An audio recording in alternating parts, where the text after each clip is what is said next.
Hello everyone, স্বাগতম জানাচ্ছি সবাইকে স্টাডিজ অফ ত্রিপুরা ইউটিউব চ্যানেলে।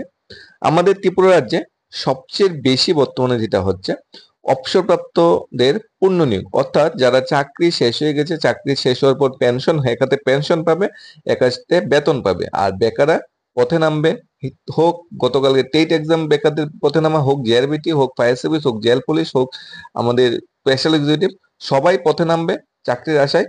আর অবসরপ্রাপ্ত যারা হয়ে গেছে তারা উন্নতি হয়ে যাবে। অ্যাকচুয়ালি অবসরপ্রাপ্তদের যে বডি ফিটনেস এটা খুব ভালো, তারা মানে দৌড়াতে পেরেছে, দৌড়াতে পারছে, তারা নিজের কাজটা ভালোভাবে দেখাতে পারছে, এই জন্য তাদের আবার পুনরায় চাকরি হয়ে যাচ্ছে। কিন্তু বেকাররা সেইভাবে একটু ট্যালেন্টেড না হয়তো, তাই বেকারদের চাকরি দিতে সরকার অনীহা, সরকারের হয়তো কোষাগার ফাঁকা হয়ে যাবে। বেকারদের জন্য হয়তো সরকারের কোনো ভালো চিন্তাধারা আছে আরো, বর্তমানে দেবে না, হয়তো কিছু ওয়েট করে দেবে। তাই বর্তমান সময়ে অবসরপ্রাপ্তদের পুনর্নিয়োগে সবাই ব্যস্ত। প্রত্যেকটা মন্ত্রিসভাতেই কোনো না কোনো মানে এমন সিদ্ধান্ত হচ্ছে যে অবসরপ্রাপ্তরা পুনর্নিয়োগ হয়ে যাবে। অবসরপ্তদের মানে কি করব, একবার পেনশন, এক হাতে গ্র্যাচুইটির টাকা, এক হাতে লিভ স্যালারি, এক হাতে তাদের লাইফ সেটেল, অন্য হাতে আবার বেতন। মানে যাদের মাথা তেল আছে তাদের আরো তেল দাও, কিন্তু বেকারদের চিন্তা করার মতো কারোর কাছে সময় নেই। আরে শিক্ষক পদে চাকরি প্রার্থীরা পথে করছে, জেআরবিটি অন্য অন্য পদে সবাই পথে করছে, কিন্তু তাদের বলা নেই। দেখি না কালকে মন্ত্রিসভা কি সিদ্ধান্ত হয়েছে অবসরপ্রাপ্তদের পুনর্নিয়োগে, তারপর আমি ডিটেলস আরো সঙ্গে আছে যে সিদ্ধান্ত আগে কি নিয়েছি কি হয়েছিল। ক্যাবিনেটে যে টোটাল আমরা 67 জন রিটায়ার্ড পুলিশ অফিসার যারা রিটায়ারমেন্টে চলে গেছে তাদেরকে আমরা রিএমপ্লয়মেন্ট দেব এবং Agartala airport, Nischindapur railway station, যেটা ভারত এবং বাংলাদেশের সঙ্গে বাণিজ্যিক দিক থেকে এবং পাশাপাশি প্যাসেঞ্জার যাতায়াতের ক্ষেত্রে একটা বিরাট ভূমিকা পালন করবে আগামী দিনে সেই নিশ্চিন্দপুর রেলওয়ে স্টেশন এবং সাবরুমের যে আমাদের আইসিপি যে চেকপোস্ট বাংলাদেশের সঙ্গে বাণিজ্যিক দিক থেকে সেটা খোলা হয়েছে এবং আগামী দিনে সেটা নর্থ ইস্টে করিডোর হিসেবে আত্মপ্রকাশ করবে আমরা আশা রাখছি। তাতে ডিপিউট করার জন্য 67 জন রিটায়ার্ড পুলিশ অফিসারকে রাজ্য সরকার সিলেকশন দেবে। ক্যাবিনেটে সেই গুরুত্বপূর্ণ সিদ্ধান্ত গ্রহণ করা হয়েছে এবং আগরতলা এয়ারপোর্টে যেটা ইমিগ্রেশনের অপেক্ষায় রয়েছে ঘোষণা, আমরা এই যে 67 জন retired police officer strictly on contractual basis তাদেরকে আমরা ডিপিউট করব। কিছু থাকবে আগরতলা এয়ারপোর্টে, কিছু থাকবে নিশ্চিন্দপুর রেলওয়ে স্টেশনে এবং কিছু থাকবে আমাদের সাবরুমের যে আইসিপি সেই আইসিপির ভিতরে। এবং তার সঙ্গে যারা ইন সার্ভিসে রয়েছে, বর্তমানে চাকরিতে রয়েছে এমনও পুলিশ অফিসাররা থাকবে। 67 জন পুলিশ অফিসার সেখানে আমাদের নতুন আমরা মানে রিএমপ্লয়মেন্ট দিয়েছি রিটায়ারমেন্ট থেকে, আর বাকি আমাদের ইন ডিউটি যারা আছেন তাদের কিছু সহযোগে আমরা টোটাল স্ট্রেংথ 85 জন, সেই 85 জন পুলিশ অফিসার আমরা নিযুক্তি দেব Agartala immigration centre, Nischindapur railway station এবং আমাদের সাবরুমের আইসিপি। ক্যাবিনেট থেকে সেই ডিসিশন গত দুদিনের মিটিংয়ে সেটা গ্রহণ করা হয়েছে এবং এই প্রপোজাল আমরা মিনিস্ট্রি অফ হোম অ্যাফেয়ার্সে পাঠাবো, যে ক্যাবিনেট ডিসিশনটা এই 85 জনের নিযুক্তি নিয়ে, এবং সেখান থেকে তারপর এই তিনটা সেন্টারে ইমিগ্রেশনে Agartala airport, Nischindapur railway station এবং আমাদের সাবরুমের আইসিপি, এই তিন জায়গায় মিনিস্ট্রি অফ হোম অ্যাফেয়ার্স থেকে ক্লিয়ারেন্স আসবে সেটাকে ইমিগ্রেশন ঘোষণা করার জন্য। এবং পরবর্তী সময়ে আমাদের ইমিগ্রেশন ঘোষণা হলে পরে আগরতলা এয়ারপোর্ট থেকে আমরা যে চিটাগং এবং আগরতলার মধ্যে যে বহুকাঙ্ক্ষিত এয়ার কানেক্টিভিটি, সেই এয়ার কানেক্টিভিটির সূচনা হবে। তো পেয়েছি অবসরপ্রাপ্তদের পুনর্নিয়োগে কি সুন্দর কাজ চলছে। এই মাসের 10 তারিখ একটা পেপারে নিউজ এসেছিল এবং মহাকরণ সূত্র থেকে জানা গিয়েছিল পুনর্নিযুক্তির জন্য বিরাট ফাইল মন্ত্রিসভার বৈঠকের অপেক্ষায়।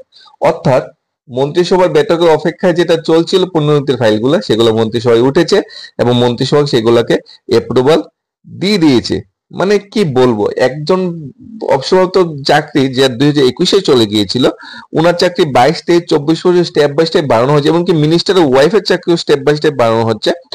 এরপরে আমরা আরো যদি কিছু নিউজ মানে পরিলক্ষিত করি, নভেম্বর মাসে গত বছরে কি হয়েছিল, 7 বছর পরেও পুনর্নিয়োগ হচ্ছে এরকম খবর উঠে আসছে মহাকরণ সূত্র থেকে। মানে প্রত্যেকটা সময়ে সময়ে স্টেপ বাই স্টেপ বেকারদের চাকরি হোক বা না হোক, পুনর্নিযুক্তির যে রমরমা সেটা চলছে। এরকম খবর উঠে যাচ্ছে যে সুশাসনে এই প্রথম পিয়নের পুনর্নিয়োগ হচ্ছে। মানে জেআরবিটি গ্রুপ ডি চাকরি বাতিতে চাকরির বেলা চাকরি নেই, কিন্তু পুনর্নিয়োগ কার হচ্ছে, পিয়ন পিয়ন পদে যারা চাকরি যারা অলরেডি চলে গেছে, মানে এই সময় পুনর্নিয়োগ হচ্ছে এবং সুশাসনে এই প্রথম এরকম হয়েছে। অর্থাৎ ত্রিপুরা রাজ্যে বেকারদের চাকরি দিলে সরকারি লস হয়ে যাবে, কারণ বেকারদের চাকরি দিলে তারা কি করবে, তাদের হাতে কলমে শিক্ষা দিতে হবে, তাদের আবার শিখাতে হবে কিভাবে কাজ করতে হবে, এবং তারা শিখবে, এরপর তারা কাজ করবে। এরপরে একটা অ্যাডভার্টাইজমেন্ট দিলে অ্যাডভার্টাইজমেন্টের যে খরচ ইত্যাদি বা পরীক্ষা নেওয়া অনেকটা ঝুট ঝামেলা। তাই সরকার কি করছে, ডাইরেক্ট চলে যাচ্ছে অবসরপ্রাপ্ত দাদু বা অবসরপ্রাপ্ত কাকা, যেহেতু সবাই খুঁজছে যে তোমরা কারা অবসরপ্রাপ্ত আছো, তোমাদের চাকরি দিয়ে দিচ্ছি, বেকারদের চাকরি নেই। এটা একটা লজিক কাজ করছে। আরেকটা লজিক কাজ করছে, বেকার ত্রিপুরাতে নেই, মানে চাকরি দেওয়ার জন্য ত্রিপুরাতে যত সংখ্যক বেকার দরকার এত সংখ্যক বেকার নেই বা চাকরি বাকরি নেই। তাই কি করছে, অবসরপ্রাপ্ত যারা আছে তাদের খোঁজ করছে যে তাদের কিভাবে পুনর্নিযুক্তি দেওয়া যায়। অনেকগুলো লজিক কাজ করে নাকি।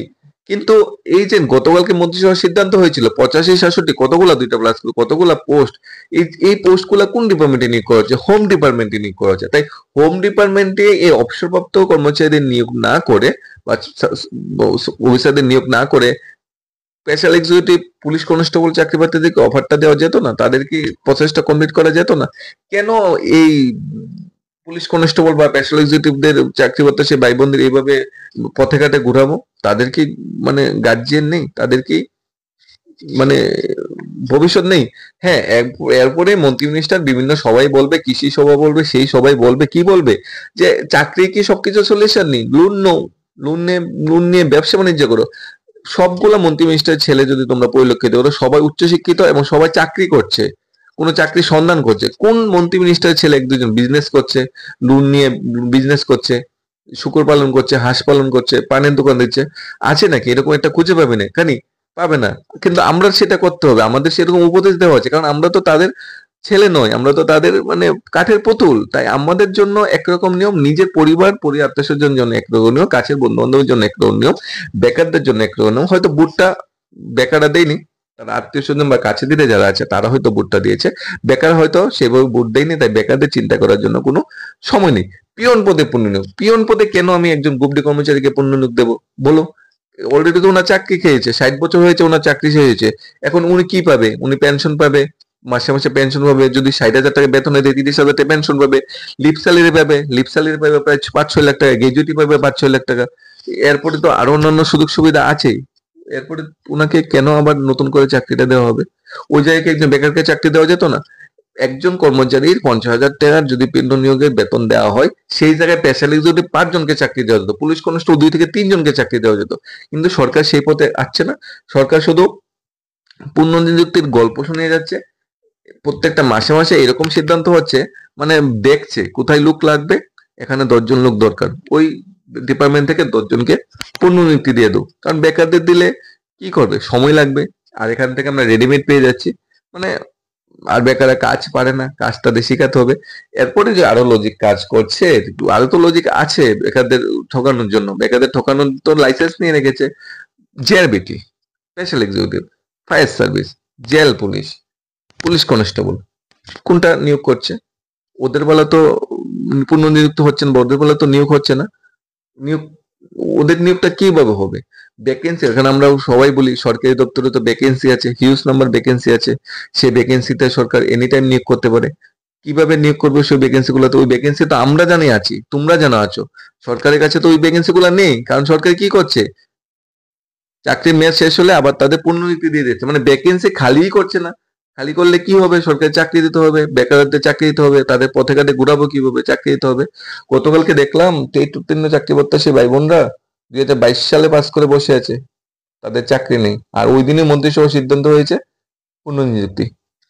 5 দিন আগে দেখলাম জেআরবিটি ভাই বোনরা মাসে কি মাস ঘুরছে, 2020-এর প্রসেস, 5 বছর এর প্রসেস নিয়ে ঘুরছে।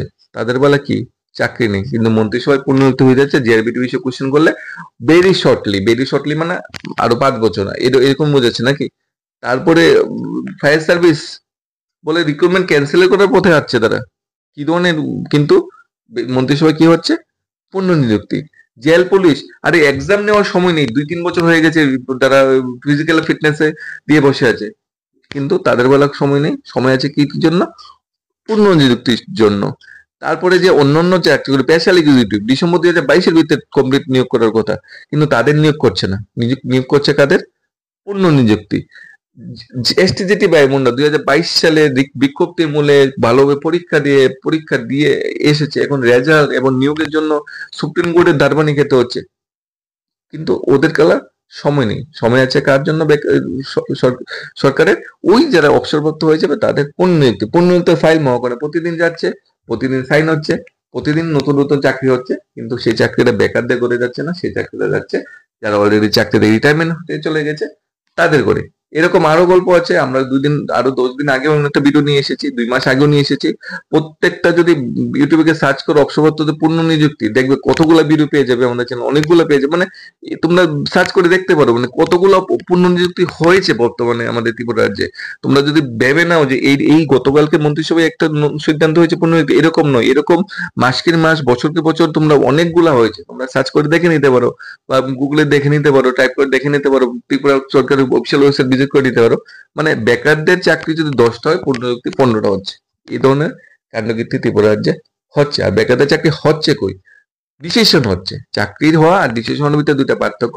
এখন তো মন্ত্রিসভা বসলে বেকার আর দেখলাম তো কালকে মাননীয় মন্ত্রিসভা বসলো, মন্ত্রিসভা সিদ্ধান্ত নিল, নিচে কমেন্ট গুলা দেখলাম, বেকার কিভাবে ওনাকে কতগুলা কথা যে ওনাদের বললো যে প্রসেস কমপ্লিট করার কথা, এমনও বেকার কোশ্চেন করলো যে আগে তো দিচ্ছেন না, নতুন করে আবার কি সিদ্ধান্ত? এখন মন্ত্রিসভার সিদ্ধান্ত আমরা বিশ্বাস করি না, কারণ মন্ত্রিসভার সিদ্ধান্তের সাথে বাস্তবে কোনো মিল নেই, এরকমই তো হচ্ছে। তবে কালকে যতগুলো মন্ত্রিসভা সিদ্ধান্ত হয়েছে সবগুলো হোক মানে হোক, একটা হবে, সেটা হবে ওই পূর্ণ নিযুক্তি যে হয়েছে 85-66, সেটা অবশ্যই হবে, বাকিটি হোক বা না হোক। আমাদের এইভাবে জাগতে হবে, আমাদের এইভাবে বেরোতে হবে, যেভাবে আমরা বর্তমানে পজিটিভ ওয়েতে আছি সেইভাবে আমাদের জাগান দিতে হবে।